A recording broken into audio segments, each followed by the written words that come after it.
अस्सलाम वालेकुम मोहतरम नाज़रीन, उम्मीद है कि आप अल्लाह के फ़ज़ल और करम से एक नई सुबह के आगाज़ के साथ बिल्कुल खैर वाफ़ियत से होंगे। आप जहाँ भी हैं खुश रहें, शाद रहें, आबाद रहें।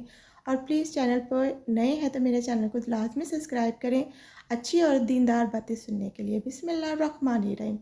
कभी आपके ज़हन में ये सवाल आया है कि अल्लाह ने हमें फ़जर के वक़्त जागने का हुक्म क्यों दिया है? क्या फ़जर का वक़्त सिर्फ़ अनकरीब पढ़ने का वक़्त होता है? क्या इस वक़्त के पीछे एक राज पोशीदा है? वो राज क्या है? फजर की नमाज अदा करने के कुछ बड़े हैरानकुन फ़ायदे हैं, जिसे जानकर आप भी हैरान हो जाएंगे। जानने के लिए वीडियो मुकम्मल ज़रूर देखें।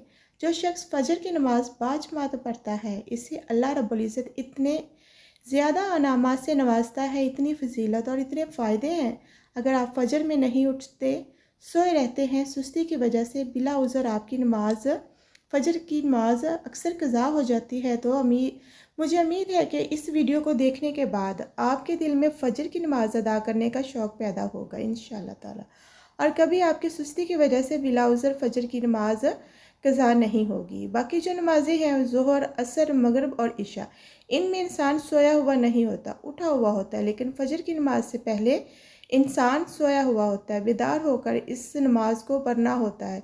तो काफ़ी सारे लोग सुस्ती कर जाते हैं, सुस्ती की वजह से बिला उज़र वो अपनी फ़जर की नमाज़ कज़ा कर देते हैं, जो कि बहुत गलत है।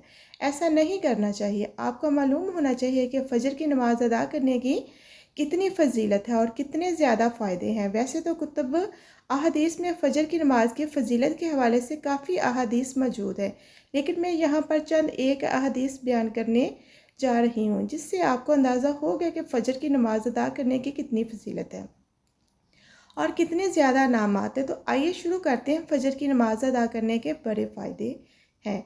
नमाज़ फ़जर पढ़ने का पहला फ़ायदा ये है कि नबी करीम सल्लल्लाहु अलैहि वसल्लम ने अल्लाह रब्बुल इज़्ज़त से अपनी उम्मत के लिए सुबह के वक़्त बरकत अता करने की दुआ फरमाई है कि ए अल्लाह, मेरी उम्मत के सुबह के वक़्त में बरकत डाल दे। इस हदीस से मालूम हुआ कि जो शख्स फ़जर की नमाज़ बाजमात अदा करने के बाद कोई काम करता है, तो इसके पूरा दिन जो भी काम है, इनमें अल्लाह की तरफ से बरकत डाल दी जाती है। और इसीलिए नबी करीम सल्लल्लाहु अलैहि वसल्लम जब कभी कहीं लश्कर भेजने का इरादा फरमाते, तो आप सल्लल्लाहु अलैहि वसल्लम सुबह सवेरे इस लश्कर को रवाना करते। तो फजर की नमाज़ अदा करने के बाद जो शख्स काम शुरू करेगा, तो इसके काम में बरकत रख दी जाएगी, क्योंकि इसको इस वक्त बरकत का हिस्सा अता किया जाता है। फजर की नमाज़ अदा करने का दूसरा बड़ा फ़ायदा ये है कि नबी करीम सल्लल्लाहु अलैहि वसल्लम ने इरशाद फरमाया कि जिस आदमी ने इशा की नमाज़ 5 जमात पढ़ ली, तो वो बंदा ऐसा है जैसे इसने आधी रात नमाज़ पढ़ी हो। और फरमाया कि जिस आदमी ने फजर की नमाज़ भी 5 जमात पढ़ ली, तो वो बंदा ऐसा है जैसे इसने सारी रात नमाज़ पढ़ी। आप इशा की नमाज़ 5 जमात पढ़ कर सो गए, सुबह आपने फजर की नमाज़ 5 जमात पढ़ ली, तो आपको पूरी रात इबादत करने का सवाब अता किया जाएगा। कितने खुशकिस्मत वो लोग हैं जो इशा की नमाज़ 5 जमात पढ़ कर सोते हैं और सुबह फजर की नमाज़ उठ कर 5 जमात अदा करते हैं। इन्हें पूरी रात इबादत करने का, पूरी रात क़याम करने का, रुकू करने का, सजदा करने का सवाब अता किया जाता है। सुबहान अल्लाह। नमाज फ़जर अदा करने का तीसरा बड़ा फ़ायदा ये है कि नबी करीम सल्लल्लाहु अलैहि वसल्लम ने इरशाद फरमाया कि तुम्हारे पास दिन और रात के फ़रिश्ते आते हैं, और ये फ़रिश्ते फ़जर और इसर की नमाज में जमा होते हैं। जब ये फ़रिश्ते ऊपर जाते हैं और अल्लाह की बारगाह में पहुँचते हैं, तो अल्लाह रब्बुल आलमीन जो सब जानता है, लेकिन फ़रिश्तों से पूछता है कि ए फ़रिश्तों, ये बताओ तुमने मेरे बंदे को किस हाल में छोड़ा। अब फ़रिश्ते अर्ज़ करते हैं, या रब्बुल आलमीन, हमने तेरे बंदे को इस हाल में छोड़ा कि वह तेरी इबादत कर रहा था, क़याम कर रहा था। कितनी बुलंद शान है इस शख्स की कि जिसका ज़िक्र फ़रिश्ते इस हाल में कर रहे हैं कि ए अल्लाह, तेरा फ़लाँ बंदा जब हम इसे छोड़ कर आए, तो वो नमाज़ अदा कर रहा था, जबकि तो इस वक्त भी नमाज अदा कर रहा था, और जब वापस आए असर के वक्त, तो इस वक्त भी वो नमाज अदा कर रहा था। कितना बुलंद मकाम होगा इस शख्स का। फजर की नमाज अदा करने का चौथा बड़ा फ़ायदा यह है कि नबी करीम सल्लल्लाहु अलैहि वसल्लम ने इरशाद फरमाया कि फ़जर की 2 सुन्नतें दुनिया और दुनिया में जो कुछ भी है, इस तमाम से बेहतर है। उम्मुल मोमिनीन हज़रत आयशा सिद्दीक़ा रज़ियल्लाहु ताला अन्हा इरशाद फरमाती हैं कि नबी करीम सल्लल्लाहु अलैहि वसल्लम ने इरशाद फरमाया कि पूरी दुनिया और जो कुछ इस दुनिया में मौजूद है, इन तमाम से बेहतर है कि मैं फ़जर की 2 रकत सुन्नत अदा कर लूँ। नमाज फ़जर का पाँचवां बड़ा फ़ायदा ये है कि सही बुखारी में है कि नबी करीम सल्लल्लाहु अलैहि वसल्लम ने इरशाद फरमाया, जिसने 2 ठंडक वाली नमाज़ें अदा की वो जन्नत में जाएगा। यानी ठंडक वाली नमाज में एक तो नमाज फ़जर और दूसरी नमाज असर, क्योंकि इस वक्त सूरज के अंदर हरारत नहीं होती। ये ठंडक वाली नमाज है, यानी जो शख्स नमाज फ़जर अदा करेगा और नमाज असर अदा करेगा तो वो शख्स जन्नत में जाएगा इंशाअल्लाह ताला। और नबी करीम सल्लल्लाहु अलैहि वसल्लम की एक और हदीस का मफ़हूम है कि फ़जर की और असर की नमाज मुनाफ़िकीन पर भारी है।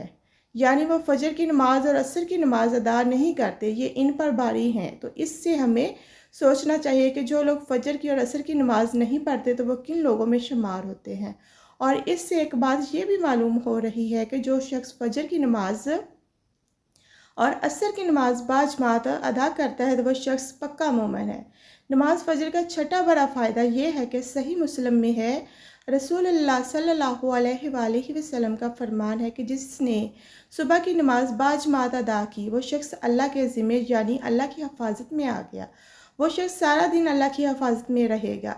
आप सल्लल्लाहु अलैहि वसल्लम ने फरमाया, फ़जर और इशराक, असर और मगरब और इशा के दरमियान सोने से बाज रहो। आज साइंसी तहकीक से ये बात साबित होती है, फ़जर और इशराक के दरमियान ऑक्सीजन वाफर मकदार में होती है, इसलिए हमें फ़जर का वक़्त ज़रूर जाकर गुजारना चाहिए। सुबह के वक़्त की फ्राहम करदा ऑक्सीजन हमें सारा दिन फिट रख सकती है। असर से मगरब और मगरब से इशा के दरमियान ऑक्सीजन कम से कम तर होती चली जाती है। हम अगर इस वक्त सो जाएं तो हमारा जिस्म ऑक्सीजन की कमी का शिकार हो जाता है और हम 10 महलिक बीमारियों में मुब्तला हो जाते हैं। दमा भी इन 10 बीमारियों में शामिल है। चनाचा आप ये औकात जाकर गुजारें, आप पूरी ज़िंदगी सेहतमंद रहेंगे। अगर इन 3 औकात में वॉक करें तो हमारी तबीयत में बशाशियत आ जाती है। रसूलुल्लाह सल्लल्लाहु अलैहि वसल्लम का फरमान है, अगर लोग इशा और फ़जर की फ़जीलत के बारे में जान लें तो वह ज़रूर नमाज़ों में हाज़िर होंगे, चाहे इनको खुद को घसीटते हुए ही आना पड़े।